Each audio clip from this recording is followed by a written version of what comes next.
Assalamualaikum warahmatullahi wabarakatuh. Nama saya Muhammad Riki, NIM 2022 10 11 03 11 254. Di sini saya akan menjelaskan tentang tindak pidana peradilan anak. Yang pertama, pendahuluan.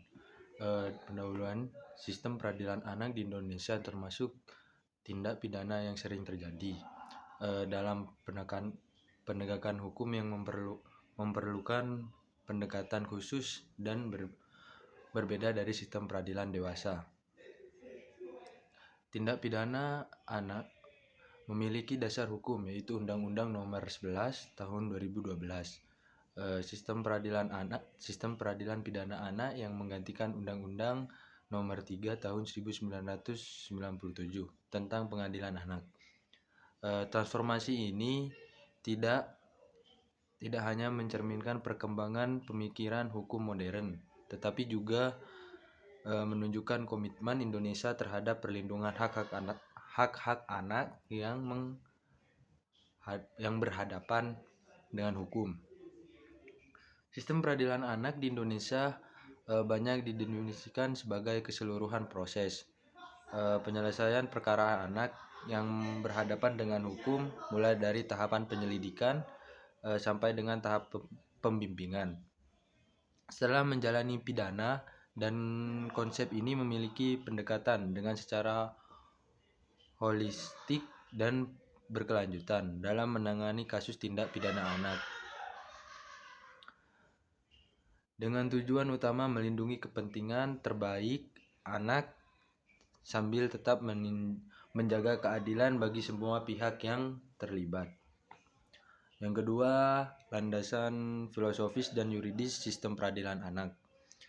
Sistem peradilan anak memiliki filosofis dasar yang bertumpu pada paradigma perlindungan anak, child protect,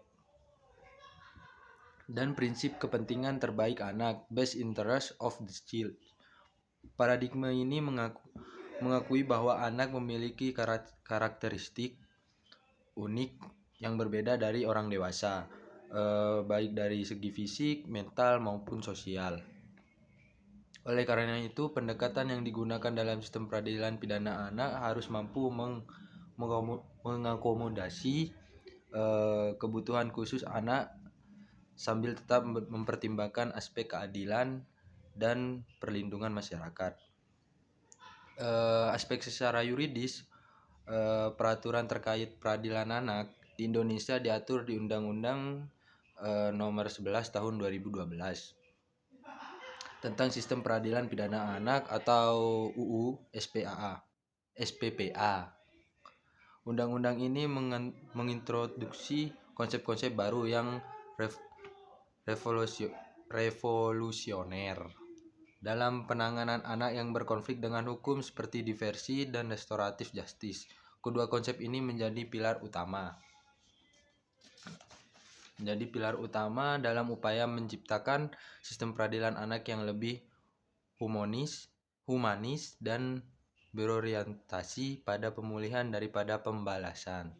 Yang ketiga, perlindungan hak-hak anak dalam sistem peradilan pidana. Sistem peradilan pidana di Indonesia berlindungan hak-hak anak merupakan aspek fundamental yang harus diperhatikan dalam setiap tahap proses peradilan. Hak-hak anak yang harus dilindungi mencakup hak untuk mendapatkan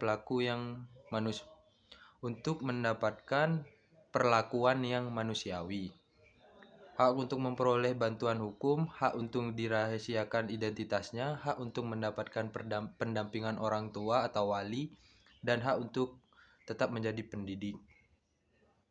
pendidikan. Yang kelima, peran masyarakat dalam sistem peradilan pidana anak. Masyarakat memiliki peran yang penting dalam permasalahan peradilan anak, terutama dalam proses diversi dan reintegrasi anak. Partisipasi masyarakat bisa berupa dukungan mental ataupun lingkungan yang sehat dan juga penerimaan terhadap anak yang telah menjalani proses peradilan dan keterlibatan dalam program-program pencegahan kenakalan anak. Dalam proses diversi, masyarakat dapat berperan sebagai mediator dan membantu mencari solusi terbaik bagi semua pihak yang terlibat. Masyarakat juga dapat memberikan dukungan moral atau material kepada anak-anak dan keluarga selama proses pembinaan dan reintegrasi.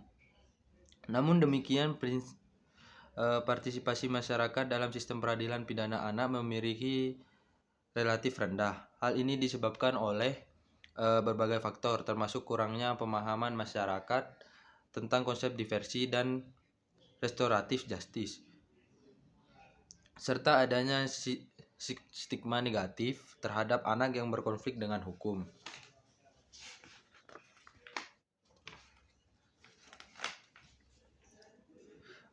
Yang kelima, tahap peradilan anak. Dalam menangani perkara peradilan anak di Indonesia memiliki